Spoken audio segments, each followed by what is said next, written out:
नमः शिवाय शांताय कारणत्रय हेतवे निवेदयामि चात्मानं त्वं गतिं परमेश्वरम। बोल लवकुश महादेव की जय। अभी हम लोग खड़े हुए हैं लवकुश महादेव में, जो कि नारायणगढ़ ब्लॉक के एक दुर्गम क्षेत्र में है। और आप अगर कभी यहाँ अगर आना चाहते हैं तो आपको जो है नारायणगढ़ से भंगोटा और वहाँ से कूस एक गांव है, वहाँ से आप लोग इस स्थान की, इस धाम की यात्रा कर सकते हैं।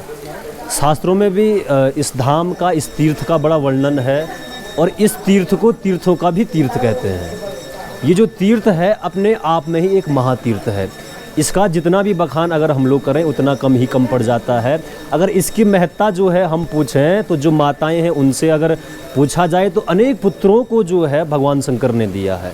अनेक माताओं को वरदानी पुत्र यहाँ से प्राप्त हुए हैं। ये बड़ा तीर्थ जो है, सौभाग्य है हम लोगों का कि हम यहाँ पहुँचे हैं। और मैं भी जो है भगवान शंकर की कृपा से यहाँ पर पहुँचा हुआ हूँ।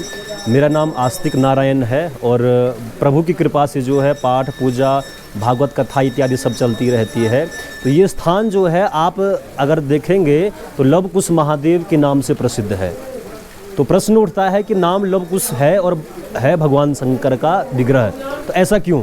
तो इसमें एक कथा आती है, पौराणिक कथा आती है कि जब भगवान श्री राम ने माता सीता का त्याग किया था तो इसी स्थान पर जो है माता सीता रहती थी। आप ठीक इसके ऊपर देखेंगे वाल्मीकि एक आश्रम है, वहाँ वाल्मीकि जी निवास करते थे माता सीता के साथ जो है। और लव और कुश जो है यहाँ पर ही इन्होंने जन्म लिया था। तो कुश भगवान यहीं पर प्रकट हुए थे।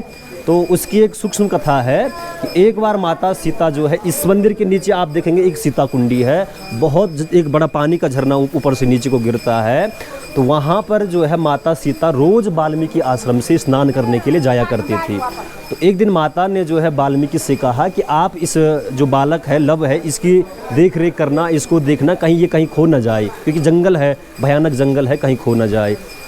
तो वाल्मीकि जी अपने ध्यान में चले गए और वो लव जो है घूमते घूमते कहीं चले गया। तो थोड़ी देर में उनको ध्यान आता है कि वो बालक कहाँ गया। तो इस स्थान पर आकर जो है एक कूस का पौधा था, उसको तोड़कर जो है कूस भगवान को प्रकट कर देते हैं।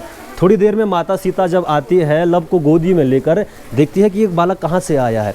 तो इस स्थान पर जो है, जो राम भगवान के पुत्र कुश थे, उनका प्राकट्य हुआ था।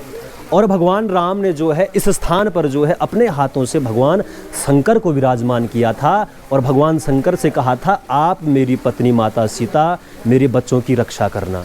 इसीलिए यहाँ पर जो है नाम लवकुश है, लेकिन भगवान शंकर का विग्रह है, क्योंकि साक्षात भगवान राम ने ही अपने हाथों से इस विग्रह की स्थापना की थी। तो यहाँ की महत्व है। मैं सबसे आग्रह यही करना चाहता हूँ, आप लोग ज़रूर जो है इस स्थान पर आएँ, क्योंकि ये तीर्थों का भी तीर्थ है। अनेक जो है मनोकामना भक्तों की यहाँ होती है। आप देखेंगे बच्चे से लेकर बूढ़े 80 साल तक के लोग यहाँ आते हैं। भले उनको आने में कष्ट होता है, लेकिन ये तीर्थ ऐसा है कि यहाँ सबकी मनोकामना पूरी होती है। मैं सभी से आग्रह करना चाहता हूँ कि एक बार अपने जीवन में इस धाम में आकर जो है अपना जीवन धन्य बनाएं।